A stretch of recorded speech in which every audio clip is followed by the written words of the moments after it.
The smell of turpentine usually clears my head. It's sharp, chemical, a clean scent that cuts through the haze of a 12-hour day. But tonight, the air in the university studio feels heavy, almost liquid. It's not the fumes, it's the silence. Specifically, the silence coming from the far corner of the room where Charlotte is standing. My charcoal stick hovers over the paper, and I watch my own hand tremble. It's not fatigue. I've pulled all-nighters before without a twitch. This is different. This is the terrifying realization that the professional distance I've been clinging to for 3 months is about to snap, and I'm the one holding the scissors. The graduate studio is a cavernous space, all exposed brick and industrial windows that turn into black mirrors after midnight. It was designed for isolation, for the serious, messy work of stripping your soul bare and putting it on canvas. But lately, it feels less like a sanctuary and more like a cage I've locked myself in willingly. The ceilings are high, losing themselves in shadow, echoing the smallest sounds: a dropped brush, a shifted stool, a breath held too long. Charlotte isn't just a teaching assistant. She is a force of nature, wrapped in tailored blazers and terrifying competence. She's a PhD candidate, somewhere in her 30s, with a mind that dissects art history like a surgeon cutting through skin. She doesn't raise her voice to command the room. She doesn't have to. When she speaks, the air changes pressure. The room tilts toward her. Her authority is absolute, quiet, and devastatingly attractive. She moves with a specific economy of motion, never wasting a gesture, never stumbling. It's intimidating and captivating in equal measure. We have this dance. It's a ritual of avoidance that we've perfected over the last semester. I stay late because I tell myself the lighting is better at night, or that I need the focus to finish my portfolio. She stays late to grade papers or work on her own thesis, sitting at the large oak desk near the windows, bathed in the glow of a warm desk lamp. We exist in parallel lines, never touching, but always acutely aware of the other's gravity. I can hear the scratch of her fountain pen against paper. It's a rhythmic, scratching sound that somehow drowns out the hum of the ventilation system. I try to focus on the figure study in front of me, on the play of shadow and light, on the mechanics of anatomy. But my body betrays me. It starts in the chest, a tightness that feels like I've run a mile in freezing air. Then the heat rises up the back of my neck. It's a hyper-awareness that borders on pain. I know exactly when she shifts in her chair. I know when she reaches for her coffee mug. I can practically feel the displacement of air when she sighs. They call it a crush, but that word feels too small, too juvenile for the wrecking ball that swings through my ribs every time she looks at me. It's an ache, a physical hunger that has nothing to do with food and everything to do with the way her hair falls over her face when she's reading. I've memorized the line of her jaw, the way her hands move, efficient, graceful, strong. I've caught myself staring at her hands more than the art on the walls. It's pathetic, really. I'm supposed to be here for a degree, not to fall apart over a woman who holds my academic future in her palm. The longing has built its own architecture inside me, a complex structure of stolen glances and suppressed desires that feels more solid than the floor beneath my feet. Tonight, the air is thinner. The usual buffer of student and teacher feels transparent, fragile. I'm shading the background of my sketch, pressing too hard, grinding the charcoal into dust. I'm trying to drown out the sound of her presence with the friction of my work. Then, the scratching of the pen stops. The silence expands, filling the room, pressing against my eardrums. I hear the scrape of her chair pushing back. The rhythmic click of her heels on the concrete floor begins. Slow, deliberate, and getting closer. My heart hammers a frantic rhythm against my ribs, a warning signal I'm ignoring. I don't turn around. I can't. I just stare at the black smudge on my paper and wait as the footsteps stop directly behind my easel. She didn't say a word that night. She just lingered, long enough for my pulse to scramble, then walked past to her desk, leaving me alone in the wreckage of my own adrenaline. But the reprieve was temporary. 2 days later, during our scheduled critique, the distance I'd been carefully curating evaporated completely. The studio was different in the daylight, exposed, clinical, the harsh fluorescent banks humming overhead like a headache. It should have felt safer than the intimacy of midnight, but when Charlotte stepped into my workspace, the air instantly felt thinner, as if the room itself was holding its breath. She didn't start immediately. She stood in front of my easel, arms crossed over a charcoal blazer, her eyes narrowing as she dissected the canvas. It was a large piece, ambitious and messy, an attempt to capture the distortion of light through rain. I stood 2 feet away, hands clasped behind my back to hide the fact that my fingers were cold. The silence stretched, heavy and deliberate. This was her power, the ability to make you wait for her judgment until you were desperate for it, just to break the tension. "The composition is unbalanced," she said finally. Her voice was low, stripped of any unnecessary warmth, a professional instrument of analysis. "You're crowding the subject, pushing it into the corner like you're afraid to let it take up space." She wasn't looking at me. She was looking at the paint. But the words felt like they were peeling back a layer of skin. I shifted my weight, trying to find a posture that felt professional, but my body was betraying me again. My heart was thudding a heavy, erratic rhythm against my ribs, loud enough that I was terrified she could hear it. "I was trying to create tension," I managed to say, my voice sounding too high in the quiet room. "I wanted it to feel claustrophobic." "It doesn't feel claustrophobic," Charlotte corrected, turning her head slightly so I caught the sharp profile of her jaw. "It feels apologetic." She stepped closer. The movement was small, just a shift of gravity, but it brought her into my personal space. The smell of turpentine and oil paint usually dominated the studio, but suddenly, all I could smell was her. A complex, grounded scent of cedar, old paper, and dark roast coffee. The air between us thickened, charged with a static that made the hair on my arms stand up. "Look here," she said, raising a hand toward the center of the canvas. She didn't touch it yet. She just hovered, her fingers tracing the air inches from the surface. "You've muted the light source. You've grayed it out." She leaned in, and the proximity was a physical blow. Her shoulder was inches from mine. I could see the fine texture of her skin, the faint, pale scar near her ear, the stray, dark hair resting on her collar. My lungs seized, a traitorous, audible reaction that I tried to disguise as a cough. If she noticed, she didn't show it. She was focused entirely on the flaw in my work, but I was focused entirely on the heat radiating from her body. "Why are you dampening the contrast?" she asked, turning to face me. We were too close. The professional distance required for a critique is usually a safe 3 feet. We were at less than 1. I could see the flecks of gold in her dark eyes, unflinching and analytical. "You have a bold color here, a violent red, and you've washed it out with gray. Why?" The dialogue was about color theory. I knew that. I knew she was asking about pigment and glazing, but the subtext roared in my ears. "I didn't want it to be too much," I whispered, the confession slipping out before I could filter it. Charlotte held my gaze, and for a second, the mask slipped. Her eyes darkened, the pupils dilating slightly. The silence that followed wasn't academic. It was the heavy, loaded silence of 2 people acknowledging a truth they weren't allowed to speak. "Art is supposed to be too much," she murmured. Her voice had dropped an octave, vibrating in my chest. "If you're not risking something, you're just decorating." She reached out then, taking the palette knife from the tabouret beside me. Her hand brushed against my sleeve, a fleeting contact that sent a shockwave straight down my spine. I stopped breathing. I watched, paralyzed, as she turned back to the canvas. With a single, decisive movement, she scraped the gray paint away from the center of the image, revealing the raw, bright underpainting beneath.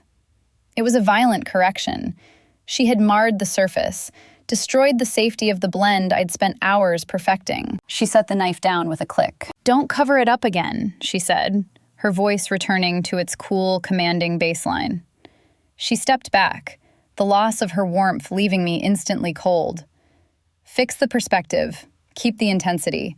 I'll check it on Thursday." She walked away, her heels clicking a steady retreat, leaving the mark on the canvas like a fresh wound, bright, exposed, and impossible to ignore. I stood there for a long time, staring at the red paint she'd uncovered, realizing she hadn't just critiqued the painting, she'd seen right through me. 2 weeks before the semester showcase, the university studio stopped feeling like a classroom and started feeling like a bunker. Outside, a late spring storm was hammering the city, turning the wall of industrial windows into a cascading sheet of gray water that blurred the streetlights into smeared ghosts. The rain drowned out the usual city noise, sealing us in.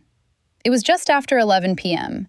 The building's central air had clicked off hours ago, leaving the room still and slightly humid, smelling of damp wool, ozone, and the sharp, biting scent of fixative. I was fighting with a shadow on the lower left quadrant of my canvas, scrubbing at the linen with a rag, frustration rising in my throat like bile. The painting wasn't working. The perspective was technically correct, but the emotion was flat. I was tired. My eyes felt gritty and my hands were stained charcoal black.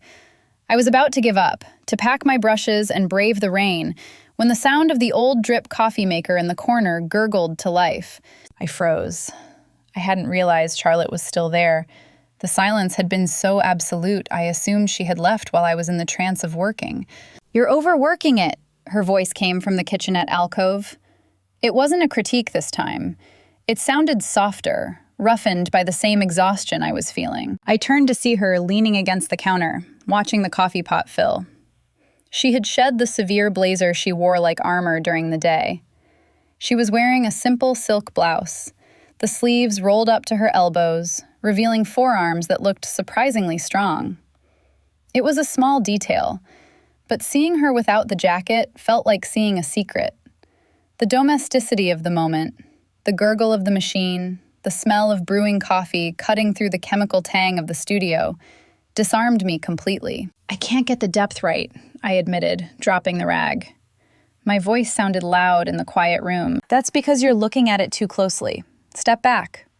She poured 2 mugs. She didn't ask if I wanted one, she just assumed. She walked over, not to her desk, but to where I was standing. She handed me the steaming mug, black, no sugar, exactly how she drank it, and pulled a stool over. She sat down, not across the room, right next to me. I sat on my own stool, clutching the warm ceramic like a lifeline. I could smell the rain on her clothes, mixed with that signature cedar and coffee scent. "Why do you paint?" she asked suddenly. She wasn't looking at the canvas now. She was looking into her coffee, watching the steam rise. The question felt too big for a Tuesday night. "Because I'm bad at talking," I said, a half-truth. It's easier to put it on the wall than say it out loud. Charlotte turned her head, and her eyes caught mine. The intensity was still there, but the hardness was gone. "And what are you trying to say with this one?" "That I'm paralyzed," I whispered. It was the honest answer. That there are things I want that I can't have. The silence that followed wasn't empty. It was heavy, filled with the drumming of the rain and the heavy pull of my pulse. Charlotte took a slow, deliberate sip of her coffee. "I know the feeling," she said softly. It was the first crack I'd ever seen in her facade. "You?" I asked, emboldened by the caffeine and the storm. "You always seem so certain. Like you have the entire world categorized and filed away." She laughed, a low, dry sound that lacked her usual mockery. "That's the job. That's not me. The thesis is eating me alive. I spend all day analyzing other people's passions, and I feel like I'm losing my own. Sometimes," she hesitated, her fingers tracing the rim of her mug. "Sometimes I just want to ruin a canvas, just to feel something real." I looked at her, really looked at her. I saw the faint purple shadows under her eyes that concealer couldn't quite hide. I saw the tension in her neck. I saw a woman who was just as lonely and hungry for connection as I was. The pedestal I'd put her on crumbled, but what replaced it was infinitely more dangerous. I didn't just admire her anymore. I wanted to comfort her. I wanted to reach out across the 6 inches of space between us and smooth the worry line between her brows. "You could," I said, my voice barely steady. "You could ruin this one. I've already messed it up." She looked at the painting, then back at me. Her gaze dropped to my mouth, then snapped back up to my eyes. The air between us grew thick, charged with a static electricity that had nothing to do with the storm outside. "No," she said, her voice tight. I couldn't. She stood up abruptly, breaking the circuit. The distance between our knees widened, but the ghost of the connection remained. She walked back to her desk, leaving her half-finished coffee on the stool next to me. The silence that rushed back into the room was deafening. It wasn't the comfortable silence of work anymore. It was the breathless, terrified silence of 2 people who had just walked up to a line, looked over the edge, and stepped back just in time. The days following that late-night coffee were a study in regression. If I thought the shared vulnerability would soften the edges of our dynamic, I was naive. It did the opposite. The memory of her letting her guard down, of her admitting she felt the same hollow ache I did, seemed to terrify her. So she built the wall back up, brick by brick, twice as high and reinforced with steel. The studio became a pressure cooker. The air was constantly tight, vibrating with the things we weren't saying. My work suffered immediately. The connection between my eye and my hand, usually so reliable, severed completely. I stood before the easel for hours, pushing paint around, making mud. The vibrant, dangerous reds she had uncovered were gone, buried under layers of hesitant, safe beige. I was painting with the brakes on, and the canvas looked dead, Charlotte noticed. Of course she noticed. Nothing escaped her. But her reaction wasn't the sympathetic camaraderie of the storm night. It was aggressive. She circled me like a shark smelling blood in the water. She didn't sit next to me. She paced behind me, the click of her heels acting like a metronome counting down to a disaster. "It's stagnant," she said on Thursday, her voice cutting through the room. She didn't even look at me, just at the canvas. "You've lost the narrative. Last week you were on the verge of a breakthrough. Now you're retreating." "I'm refining it," I lied, mixing a color on my palette that I knew was wrong. "I'm trying to find the balance." "You're not refining. You're censoring." She stepped closer, invading my peripheral vision. "Look at this line. It's weak. It apologizes for existing. Why are you afraid to make a mark that matters?" The criticism stung, not because it was harsh, but because it was true. And she knew exactly why it was true. I was holding back because letting go meant acknowledging the fire that had been burning me alive for 3 months. I was painting vaguely because clarity was too dangerous. "I'm doing the assignment," I snapped, my patience fraying. The exhaustion of the semester, combined with the torture of being this close to her without touching her, was making me volatile.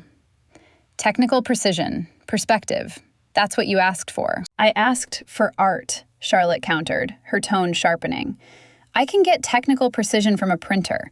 I expected a point of view from you." She moved then, stepping directly into my line of sight, forcing me to look at her. She was immaculate, composed, the perfect academic authority figure. But her eyes were blazing. She was angry. And I realized with a jolt that she wasn't angry at the painting. She was angry at the restraint. She was angry that we were both playing this game of polite denial while the room burned down around us. "Stop hiding," she commanded. The words were low, almost a growl. "You're hiding in the technique. You're hiding in the shadows of the composition. What are you so afraid of showing me?" The irony was a physical slap. "What am I afraid of showing you?" "I'm afraid of showing you that I track the movement of your throat when you swallow." I'm afraid of showing you that I've mentally mapped the veins in your hands." "I'm not hiding!" I shouted. The volume surprised us both. I didn't just speak. I reacted physically. The frustration boiled over, hot and immediate. I threw the brush I was holding. I didn't aim it at her, but I didn't aim it at the table either. It hit the side of the easel with a sharp thwack, splattering a streak of dark oil paint across the wooden frame before clattering to the floor. The sound echoed in the high ceilings of the studio, like a gunshot. Silence rushed in to fill the vacuum, absolute and terrifying. I stood there, chest heaving, my hands shaking, waiting for her to kick me out, waiting for the disciplinary speech. I had just thrown equipment in a fit of temper at a faculty member. This was the line. I had crossed it. But Charlotte didn't recoil. She didn't write me up. She stepped closer. She moved into the space the brush had occupied, closing the distance until I had to tilt my head back to meet her gaze. She wasn't looking at the brush on the floor. She was looking at my mouth, then my eyes, her expression unreadable and intense. The academic rigor evaporated. The teacher-student hierarchy dissolved into something primal. "Make me believe it," she whispered, and the challenge wasn't about the painting anymore. Stop being polite. Stop being safe. If you're going to break something, break it. But don't you dare stand there and pretend you don't feel this. Adrenaline flooded my system, sharp and metallic. The air between us was so charged it felt solid, a magnetic field pushing and pulling at the same time. We were fighting, yes, but we weren't fighting about art. We were fighting about the terrifying, undeniable fact that we wanted to destroy the distance between us, and neither of us knew who should strike the first match. The days following the argument were filled with a politeness so sharp it could cut skin. We retreated into a terrifyingly civil bureaucracy. Charlotte became the instructor again, retreating behind a fortress of syllabi and academic jargon. I became the student, keeping my head down, answering questions with monosyllables, and scrubbing my brushes with a violence that left the bristles frayed. We didn't speak about the thrown brush. We didn't speak about the challenge she'd whispered. We barely spoke at all. But the silence wasn't empty.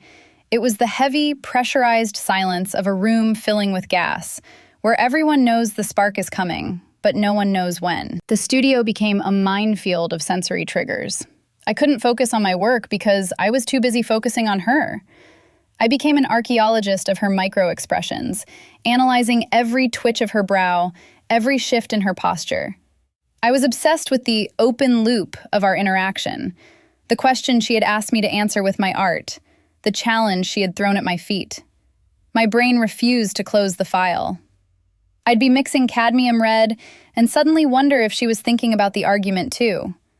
I'd be washing my hands and wonder if she remembered the way my voice shook. Then there were the glances. I started catching her. It happened first on a Tuesday, late afternoon. The studio was half full, buzzing with the low murmur of undergraduates. I was working on the background, blocking in dark shapes, when the hair on my arms stood up. It's a primal instinct, the feeling of being watched. I turned my head slowly, looking toward her desk by the window. Charlotte was there, a stack of papers in front of her. But she wasn't reading. She was looking directly at me. Her expression wasn't angry. It wasn't critical. It was unreadable, dark and intent, like she was trying to solve a complex equation written on my face. The moment our eyes met, she didn't look away immediately. She held the gaze for 1 heartbeat, 2, 3, just long enough to acknowledge that she had been watching, that she had been caught, and then she calmly dropped her eyes back to the essay in her hand. That look sustained me for 3 days. It was a breadcrumb of validation in a forest of cold shoulders. The physical world seemed to conspire to throw us together. On Wednesday, I went to the supply closet to grab a fresh tin of turpentine. The closet is a narrow, windowless slip of a room, crammed with shelves of canvases, jars of gesso, and rags. It smells of dust and dry wood. I stepped in, and the door clicked half shut behind me. I turned to grab a tin from the bottom shelf, and when I stood up, Charlotte was there. She had stepped in silently, looking for a roll of tape.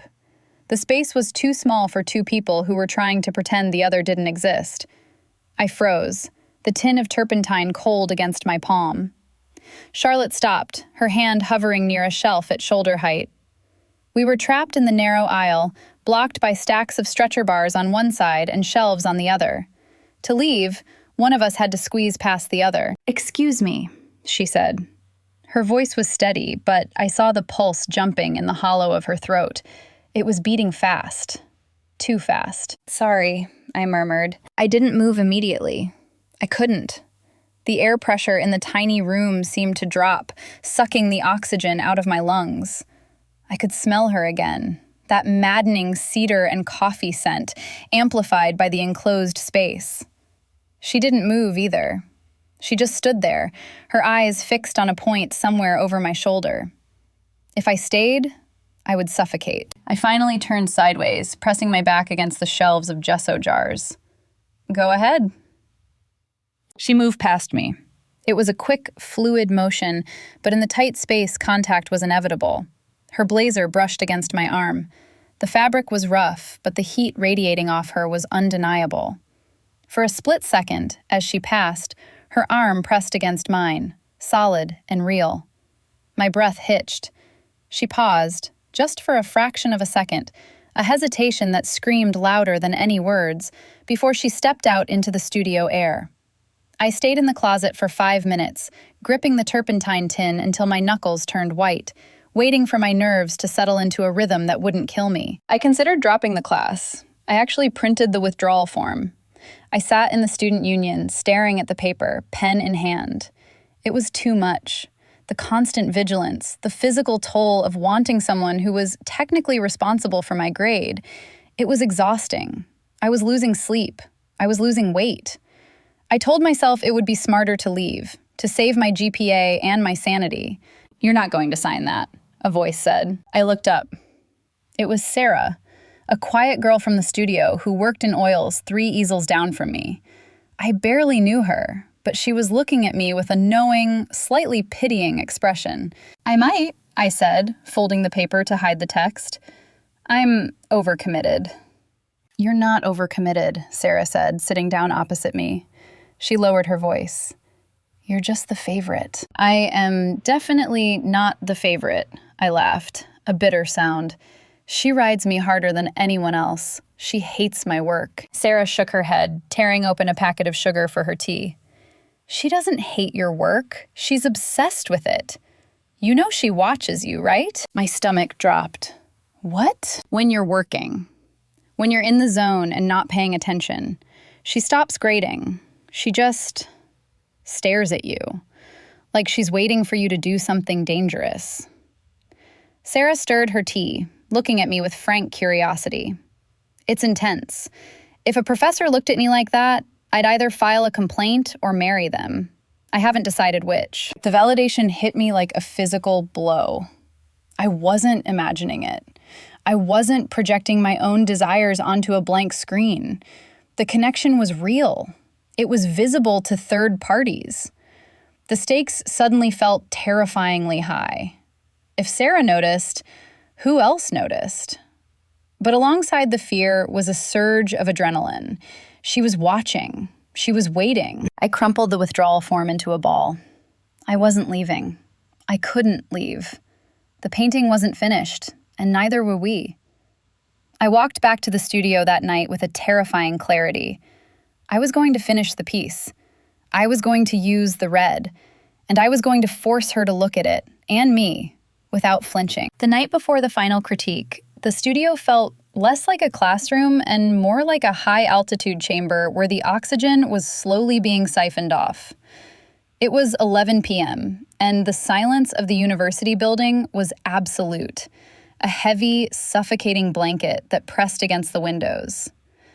I was standing before my easel, ruining everything. Overworking a canvas is a specific kind of violence. It's a panic response, a desperate attempt to fix a flaw that only makes the wound bigger. I had lost the light in the painting hours ago. The vibrant, dangerous red that Charlotte had uncovered during that first critique, the red I had sworn to protect, was disappearing under layers of muddy, frantic correction. I was trying to force the perspective to make sense, trying to wrestle the image into something safe, something grade-worthy. But my hands weren't listening to my brain. They were shaking. Not a subtle tremor, but a visible vibration that traveled from my shoulder down to the tip of the filbert brush. I dipped the brush into the medium, mixing a color I didn't need, just to keep moving. My eyes burned. The edges of my vision were blurring, not from fatigue, but from the hot, stinging pressure of tears I refused to let fall. I was going to fail. I was going to stand in front of the department head tomorrow and present a piece of work that was dead on arrival, a testament to my own cowardice. I didn't hear the door open. I didn't hear footsteps. The only warning I had was a shift in the air pressure behind me, a sudden displacement of the empty space that made the hair on the back of my neck stand up. It was a sensation I had cataloged weeks ago, the specific gravitational pull of Charlotte entering a room. I didn't turn around. I couldn't. If I looked at her now, with my work in ruins and my composure hanging by a thread, I would shatter. I just stared at the wet, glistening mess of oil paint, my hand hovering uselessly in the air, the brush trembling like a divining rod finding water. She didn't speak. She didn't walk to her desk. She didn't click her heels or sigh or shuffle papers. She moved with a terrifying, predatory quiet. I felt her presence close in, breaking the 3-foot barrier, then the 2-foot barrier. She stepped directly into my personal space, standing so close behind me that I could feel the radiant heat of her body through the thin cotton of my shirt. The smell hit me first, that signature blend of cedar, old paper, and something darker, warmer, like skin heated by a long day. It flooded my senses, drowning out the sharp tang of turpentine. Blood roared in my ears, drowning out the sharp tang of turpentine. Then, she reached out. She didn't grab my shoulder or touch my waist. She did something infinitely more intimate. Her hand, cool, dry, and steady, covered mine on the handle of the brush. The contact was electric. It was a shock to the system so severe the air caught in my throat. Her palm pressed against the back of my hand, her fingers wrapping around my fingers, engulfing them. Her grip was firm, authoritative, an anchor dropped suddenly in the middle of a storm. The shaking stopped instantly, not because I had calmed down, but because she was physically holding me still. For a long moment, we didn't move. We just existed in that point of contact. I looked down at our hands, my knuckles white with tension, hers long and elegant, the nails short, a smudge of graphite on her thumb. It was a surreal composite image, her strength superimposed over my panic. Then she moved. She didn't let go. Instead, she applied pressure, guiding my hand toward the canvas. It wasn't a suggestion. It was a calibration. She drove my arm forward, her body pressing closer until her chest brushed against my back. The contact was brief, fleeting, but it seared through me like a brand. I was keenly, painfully aware of every inch of her, the height difference that put her mouth level with my ear, the solidity of her stance, the absolute control she was exerting over my motor functions. "Stop fighting it," she whispered. Her voice was right at my ear, so close I could feel the warmth of her breath against my skin. It wasn't her teacher voice. It was rough, lower than usual, stripped of all academic pretense. It sent a cascade of nerve firings down my spine that had nothing to do with art and everything to do with submission. She guided my hand in a slow, deliberate arc across the canvas. She forced the brush into the wet paint, destroying the fussy, careful details I had spent hours agonizing over. With one confident, sweeping gesture, she slashed a line of pure, unmixed darkness through the center of the composition. It was destructive. It was perfect. I couldn't breathe. I couldn't think. The painting ceased to exist. The studio ceased to exist. The entire world narrowed down to the sensation of her hand controlling mine, the friction of her skin, the overwhelming reality of being held by the person I had been memorizing from a distance for months. The tension that had been coiling tight in my chest for the entire semester finally snapped, replaced by a terrifying liquid heat. She paused the brush at the end of the stroke, but she didn't pull away. Her thumb brushed against the side of my index finger, a small, caressing movement that felt like a secret code. "There," she murmured, the word vibrating against my shoulder blade. "That's the truth." My fingers went slack. I couldn't hold the brush anymore. I couldn't hold anything. The wooden handle slipped from my grasp, clattering onto the metal tray of the easel. The sound was sharp and final, breaking the trance. But even as the brush fell, her hand remained covering mine, suspended in the air, the circuit between us still closed, humming with a voltage that was about to burn the building down. The sound of the brush hitting the metal tray echoed like a gavel strike, signaling the end of the trial. But the verdict hadn't been read yet. Charlotte's hand was still hovering in the air where mine had been, fingers slightly curled, trembling with the same residual energy that was coursing through me. She didn't step back. That was the key. In any other universe, in any other version of this story where we were responsible adults, she would have stepped back to the safe zone of professional critique. She would have cleared her throat, adjusted her blazer, and talked about gestural mark-making. She didn't. She stayed right there, in the red zone, her breathing audible and ragged. I turned slowly. It wasn't a decision. It was a gravitational necessity. I had to see her face. I had to know if the heat I was feeling was reflected there, or if I was hallucinating the entire dynamic. When I finally faced her, the air left my lungs. Charlotte wasn't looking at the canvas. She was looking at me with an expression that terrified me. It was raw, stripped of all the academic armor she wore like a second skin. Her pupils were blown wide, swallowing the iris, and her lips were parted slightly. She looked wrecked. She looked exactly how I felt. "Charlotte," I whispered. It was the first time I'd said her first name out loud in her presence. It felt like a transgression, a theft. "Don't," she said. But the word had no edges. It was a plea, not a command. She looked at my mouth. Then she looked at my eyes. Then back to my mouth. The hesitation lasted a fraction of a second. The final crumbling of the retaining wall we'd spent 3 months building. Then she surged forward. The collision wasn't graceful. It wasn't cinematic. It was desperate. Her hands tangled in my hair, pulling me down, and her mouth crashed against mine with a force that knocked me back against the easel. The canvas frame dug into my spine, but I didn't care.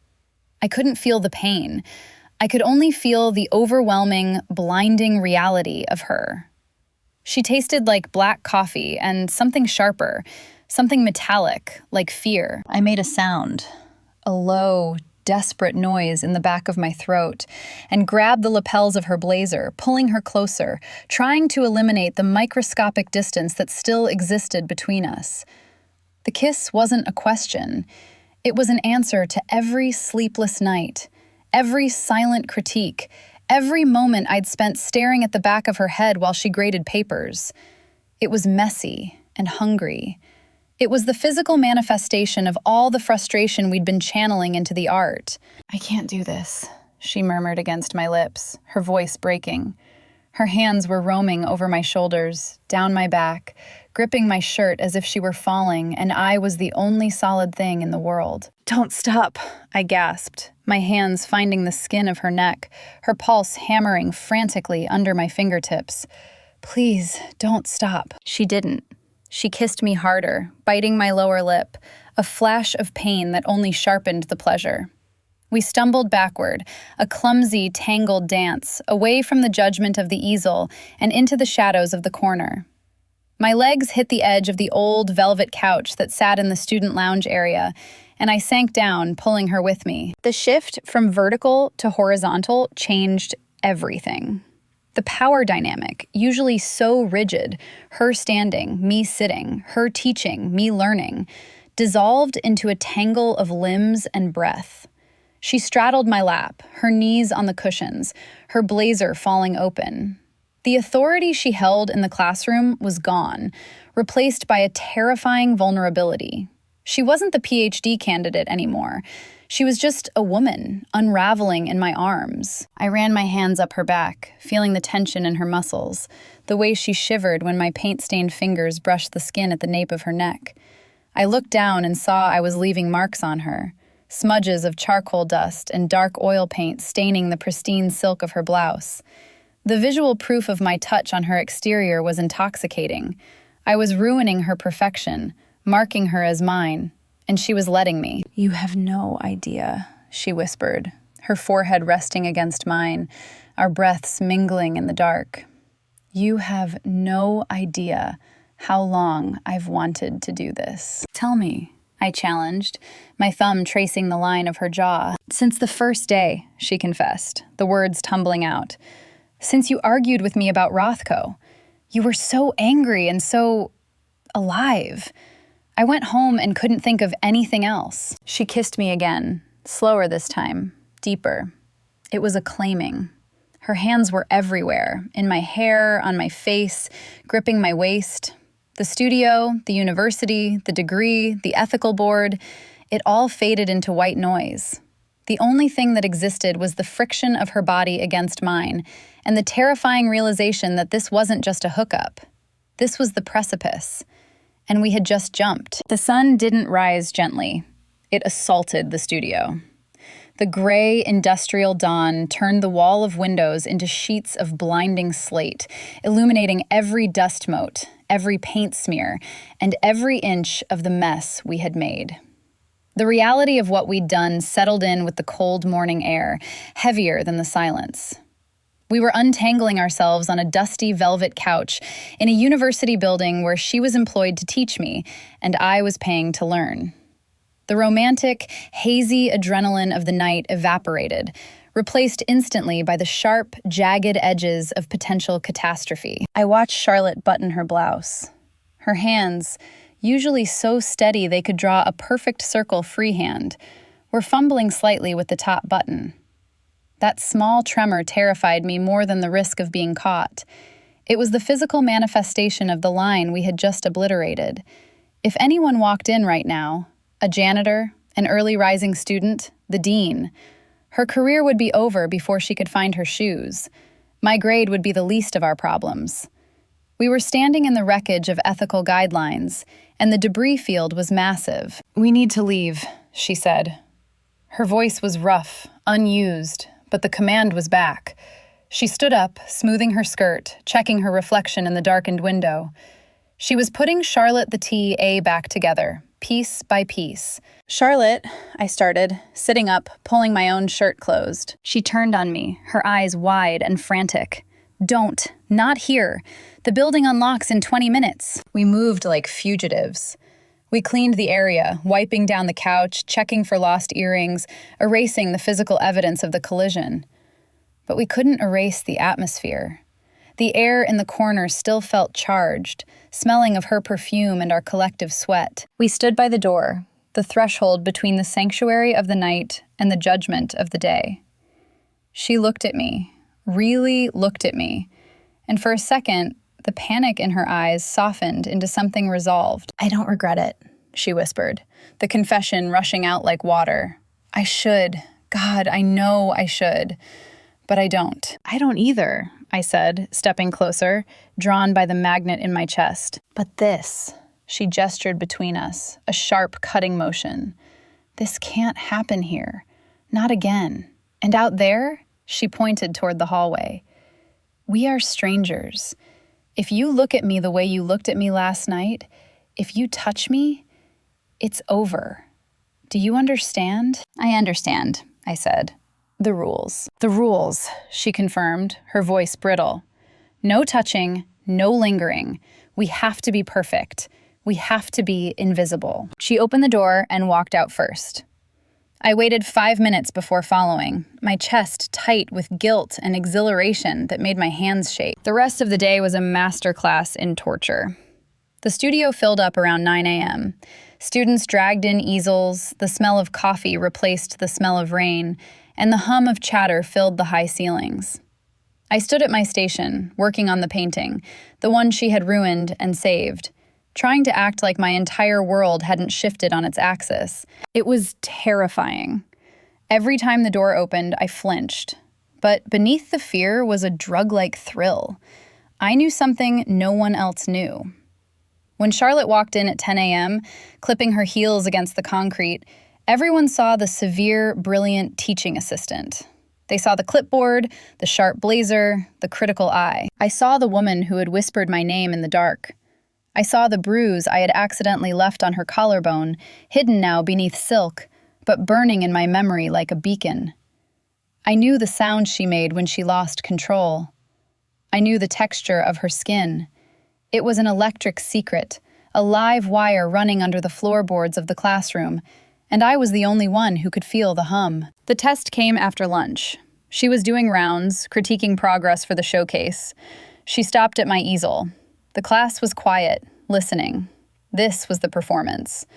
"You made the change," she said, her voice cool, projecting to the back of the room. She was looking at the black slash she had helped me make. "I did," I said, keeping my eyes on her chin, afraid that if I met her gaze, I'd give everything away. "It's aggressive," she noted, tilting her head. "It disrupts the entire composition. It forces the viewer to uncomfortable places." "Is that a problem?" I asked, the double meaning hanging heavy in the air between us. She finally looked me in the eye. The room faded. It was just us again. Her expression was severe, professional, but her eyes were dark, dilated, remembering. "No," she said softly, just loud enough for the class to hear, but pitched specifically for me. "Comfort is the enemy of good art. It's risky, but it's the only thing that makes it real." She held my gaze for a second too long, a microscopic breach of the rules she had just set, before turning on her heel and moving to the next student. My adrenaline was spiking so hard I thought I might pass out. We were playing a dangerous game, walking a tightrope over a canyon of consequences. And God help me, I didn't want to get down. The semester showcase is usually a celebration, a night of cheap white wine in plastic cups and polite applause. But for me, walking into the gallery felt like walking into a courtroom where the evidence of a crime was hanging on the wall. The space was transformed. The messy industrial studio hidden behind temporary white walls and professional lighting tracks. The air smelled of expensive perfume and damp wool coats instead of turpentine. It was loud, a buzzing hive of faculty, donors, and students. But the noise faded into a dull roar the moment I saw Charlotte. She was standing across the room near the entrance, talking to the department head. She wasn't wearing the severe blazers she wore to teach. She was wearing a dark, sleeveless dress that cut a sharp silhouette against the white walls, her hair pinned back to reveal the line of her neck, the same neck I had kissed in the dark 3 nights ago. Seeing her like this, in the open, surrounded by people who had no idea what her skin felt like, was a physical ache. I had to force myself to breathe, to keep my hands at my sides, to not cross the room and claim the space beside her. My painting was hanging at the end of the main corridor. It dominated the wall. The chaotic, overworked background was sliced through by that single, decisive black mark we had made together. It looked violent and tender all at once, a permanent record of the moment we stopped pretending. I was staring at it, trying to see it as a stranger would, when the crowd parted. Charlotte was walking toward me, the department head trailing a step behind her. My stomach dropped. This was the test. We had to perform the roles we had agreed upon. The brilliant, detached mentor and the promising student. "This is the piece," Charlotte said. Her voice was calm, pitched perfectly for the gallery, authoritative, academic, safe. It's a significant departure from her earlier work. The department head, a man who had written 3 books on modernism and rarely smiled, leaned in. He adjusted his glasses, squinting at the slash of black paint. "It's aggressive," he noted, echoing her earlier critique. "There's a tension here that feels unresolved." "I disagree," Charlotte said smoothly, turning to look at me. Her eyes were cool, professional, but beneath the surface, I saw the flicker of heat. The tension isn't unresolved, it's sustained. The composition relies on the pressure between the 2 opposing forces. If they resolved, the structure would collapse. She wasn't talking about the paint. The doublespeak was so loud in my ears, I was terrified everyone else could hear it. She was talking about the silence we kept. She was talking about the distance we maintained in the hallways so we could collapse into each other in the dark. "What were you trying to capture?" the department head asked me, turning his gaze from the canvas to my face. I looked at Charlotte. I didn't look at her eyes. I looked at the hollow of her throat, remembering the pulse I had felt there. "I wanted to show what happens when you stop holding back," I said, my voice steady. "I wanted to paint the moment the dam breaks." Charlotte's lips parted slightly, a micro-expression of recognition that vanished as quickly as it appeared. "It's effective," she said, turning back to her boss. "It's the strongest piece in the show because it stops apologizing for its own existence." They moved on. The crowd swirled back in. I stood there for another hour, accepting compliments, shaking hands, playing the part. But my internal compass was fixed entirely on her location in the room. As the night wound down and the crowd thinned, I found myself near the coat check, pulling on my jacket. The gallery was quieting. Charlotte appeared beside me. She didn't stop. She didn't look at me. She just walked past toward the exit, her shoulder brushing mine with a calculated, electric precision. "Check your pocket," she whispered, the words barely a breath against the air. I waited until she was through the glass doors before I reached into my jacket pocket. My fingers closed around cool metal. It wasn't a note. It was a silver key, heavy and real. I stepped out into the cool night air, the noise of the gallery fading behind me. The wind bit at my cheeks, a sharp contrast to the heat that was rising in my chest. I rubbed my thumb over the ridges of the key in my pocket, a tangible promise that the performance was over. Art had been the vehicle, the excuse to be in the same room, but we didn't need the excuse anymore. If you've ever found love in the places you weren't supposed to look, or had a secret that changed your life, subscribe and share your story in the comments. I have a feeling mine is just beginning.